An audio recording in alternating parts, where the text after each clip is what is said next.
The sound of industry reverberates throughout the winding, brightly colored passages of Blingdenstone.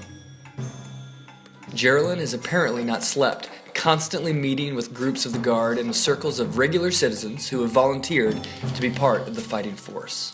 Under her leadership, the strongest fighters of Blingdenstone have worked to assess the skill of these conscripts, showing them how to most effectively wield a war pick or sword. Meanwhile, Dorbo and Cini have been meeting with the leaders of all the guilds, facilitating the production of materials needed for the impending battle.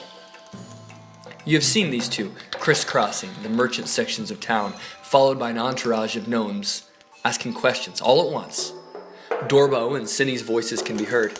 Yes, of course. The city is at stake. Do all you can. I'll pay for it myself if I have to. Alchemist fire is being created, and many have scooped up the glass trails created by the flail snail, melting it into a coating that can be applied to metal weapons in hopes of granting a temporary advantage during the fight. Gurnik and his attendants have been working non-stop at the newly consecrated temple, channeling the power of Caladran's smooth hands to begin the rituals which will, if all goes well, add a few new earth elementals to the fighting force. Many of you do not have time to think of what comes after the battle. You know too much. After your experience with the violence of Demogorgon, the prince of demons at Slubludop, and the horrific presence of Zuctamoy, queen of rot, along with her putrid servants at Neverlight Grove, you know the fight here in Blingdenstone only confirms your terrible suspicions. Proof of yet another demon lord let loose upon the Underdark.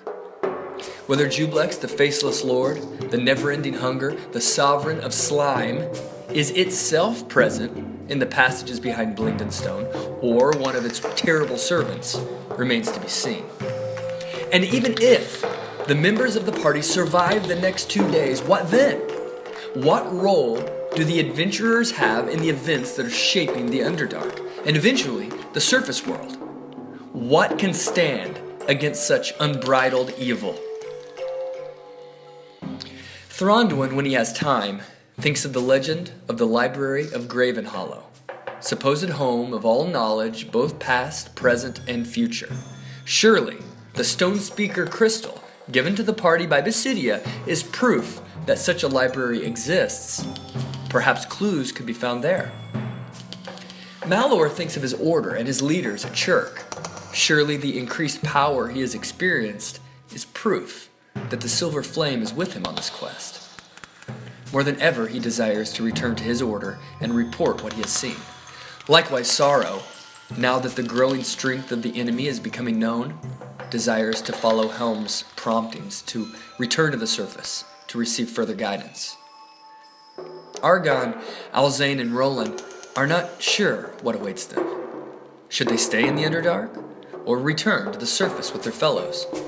Each new revelation seems to bring more questions than answers, and the dark purposes of the demon lords, along with the mystery of how they came to be here, troubles them. Their minds return to the task at hand. They return to the rooms to inspect their armor, oil their weapons, and pray to their deities. They gather components for their spells and practice their fighting techniques. In the passages of Blingdenstone, they glance at the gnomes they have met over the last 5 days and wonder who will still be alive after the battle is over. The questions of the future must wait for now until they have dealt with the dangers and strategies of the present. They grit their teeth, tighten their belts, and prepare